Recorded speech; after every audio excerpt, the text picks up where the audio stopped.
வணக்கம். நம்மளோட சாதாரண மூச்சுக்காத்துக்குள்ளேயே பிரபஞ்சத்தோட மிகப்பெரிய ரகசியங்கள் பொதிஞ்சிருக்குன்னு பண்டைய யோகிகள் ரொம்ப ஆழமா நம்புனாங்க. அந்த உயிர் சக்தியோட அறிவியல் தான் பிராணாயாமம். வாங்க, அத பத்தி தான் நாம இன்னைக்கு ஆழமா தெரிஞ்சுக்க போறோம். நம்ம இந்த பயணத்தை பண்டைய யோக நூல்கள்ல இருந்து வர்ற இந்த ஒரு சக்தி வாய்ந்த வரியோட ஆரம்பிக்கலாம். பாருங்க, பிராணன் பத்தின அறிவ ஞானத்தோட மையமா இது சொல்லுது. அப்போ ஒரு கேள்வி வருது. பிரபஞ்சத்தோட ரகசியத்தையே தனக்குள்ள வச்சிருக்குன்னு யோகிகள் சொன்ன அந்த உயிர் சக்தி, அது உண்மையில என்ன? சுவாமி சிவானந்தரோட போதனைகள் அடிப்படையில இதுக்கான வெடியை நாம தேடலாம் வாங்க. முதல்ல நாம எல்லாத்துக்கும் அடிப்படையான ஒரு விஷயத்திலிருந்து ஆரம்பிக்கலாம். அதுதான் பிராணன். பிராணன்னா நாம வெறும் மூச்சுன்னு நினைச்சிட்டு இருக்கோம். ஆனா அது மட்டும் இல்ல. பிரபஞ்சத்துல நீங்க பாக்குற எல்லா சக்தியோட மொத்த கூட்டுத்தொகை தான் பிராணன். அதாவது வெப்பம், ஒளி, மின்சாரம், காந்தம், ஏன் நம்மளோட எண்ணங்கள் வரைக்கும் எல்லா இயக்கத்துக்கும் பின்னால இருக்கிற அந்த உயிர் சக்தி தான் பிராணன். யோக தத்துவத்துல ஒரு முக்கியமான கொள்கை இருக்கு. நம்ம நரம்புகள்ல அதிர்ற அதே சக்தி தான் இந்த பிரபஞ்சத்தையே இயக்குதுன்னு சொல்றாங்க. அப்படின்னா என்ன அர்த்தம்? நம்ம உடலை கட்டுப்படுத்தினா இயற்கையோட சக்திகளையே கட்டுப்படுத்தலான்னு அர்த்தம். இந்த தத்துவம் இந்த பிரபஞ்சத்தை ரெண்டு அடிப்படை விஷயமா பிரிக்குது. ஒன்னு ஆகாசம், அதாவது நம்ம பாக்குற எல்லா பொருளும். இன்னொன்னு பிராணன், அதாவது ஆற்றல்.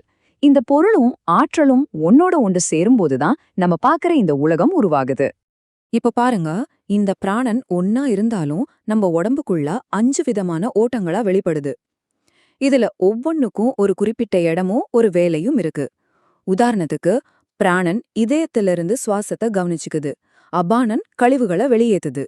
சரி, இப்போ பிராணன்னா என்னன்னு நமக்கு தெரிஞ்சிடுச்சு. அடுத்ததா இந்த பிராணன் நம்ம உடம்புல எப்படி பாயுதுன்னு பார்க்கலாம். அது பாயிற அந்த இடம்தான் சூக்ஷ்ம உடல். 72,000.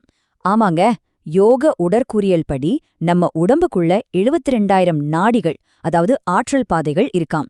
இந்த சிக்கலான ஒரு நெட்வொர்க் தான் பிராணன்கிற உயிர் சக்திய உடம்போட ஒவ்வொரு மூளை முடுக்குக்கும் கொண்டு போய் சேர்க்குது.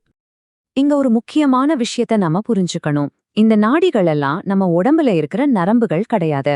இதெல்லாம் நம்ம சாதாரண கண்களுக்கு தெரியாத சூக்ஷ்மமான ஆற்றல் குழாய்கள். இந்த நாடிகள் போற வழியில தான் சக்கரங்கள்னு சொல்ற முக்கியமான ஆற்றல் மையங்கள் இருக்கு.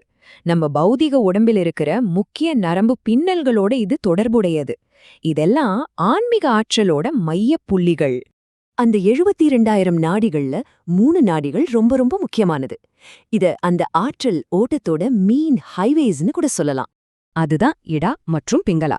இது ரெண்டும் நம்ம முதுகெலும்போட 2 பக்கமும் ஓடுற முக்கியமான நரம்பு ஓட்டங்கள்.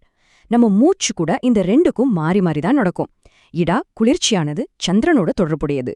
பிங்களா வெப்பமானது, சூரியனோட தொடர்புடையது. இடா பிங்களா 2 உலக வாழ்க்கை சம்பந்தப்பட்ட ஆற்றலை குறிக்குது. ஆனா ஒரு யோகியோட உண்மையான வேலை என்னன்னா, இந்த 2 ஆற்றலையும் சமன்படுத்தி பிராணனை மையப்பாதையான சுஷும்னாவுக்குள்ள செலுத்துறதுதான். இதுதான் ஆன்மீக விழிப்புக்கான வழி. ஒரு தடவை பிராணன் அந்த சுஷும்னா நாடிக்குள்ள பாய ஆரம்பிச்சிடுச்சுன்னா வெளியுலகத்தோடு தொடர்பு துண்டிக்கப்படும். அப்போ அந்த யோகி சாதாரண உணர்வு நிலைய கடந்து சமாதிங்கிற மிக ஆழ்ந்த தியான நிலைக்குள்ள போயிடுவாரு. சரி, இது நம்மள அடுத்த கட்டத்துக்கு கூட்டிட்டு போகுது. நமக்குள்ளேயே உறங்கிக்கிட்டு இருக்கிற ஒரு மர்மமான அளவற்ற ஆற்றலான குண்டலினி சக்தி. நம்ம உடம்புல இருக்கிற ஆன்மீக ஆற்றலோட மூலமே இந்த குண்டலினி தான்னு சொல்லப்படுது. இது 3 தடவை சுருண்டுகிட்டு தூங்குற ஒரு பாம்பு மாதிரி வர்ணிக்கப்படுது. சமாதி நிலையை அடையணும்னா இந்த சக்தியை எழுப்ப வேண்டியது ரொம்ப அவசியம். இந்த குண்டலினி சக்தியை எழுப்புறதுங்கிறது ஒரு படிப்படியான விஷயம். முதல்ல பிராணாயாமம் செஞ்சு உடம்புக்குள்ள வெப்பத்தை உருவாக்கணும். அந்த வெப்பம் தூங்கிட்டு இருக்கிற இந்த சக்தியை எழுப்போம். அப்புறம் அது நேரா மைய நாடியான சுஷும்னாக்குள்ள நுழைஞ்சு 6 சக்கரங்களையும் கடந்து கடைசியா உச்சியில இருக்கிற தெய்வீகத்தோட ஒன்னு சேரும். இந்த பயணம்தான் சித்திகள்னு சொல்லப்படுற அமானுஷ்ய சக்திகளுக்கான கதவை திறக்குது. ஆனா ஒரு நிமிஷம், இவ்ளோ பெரிய சக்தியை பாதுகாப்பா எழுப்புறதுக்கு முன்னாடி அது போற பாதையை நாம சுத்தமா வச்சுக்கணும் இல்லையா? யோசிச்சு பாருங்க, ரொம்ப சக்தி வாய்ந்த ஒரு கரண்ட ஒரு அழுக்கான அடசல் இருக்கிற வயல் வழியா அனுப்புனா என்ன ஆகும்? அதே மாதிரிதான் இதுவும். பிராணனை செலுத்துறதுக்கு முன்னாடி நாடிகள் ரொம்ப சுத்தமா இருக்கணும். இது ஒரு அடிப்படை விதி.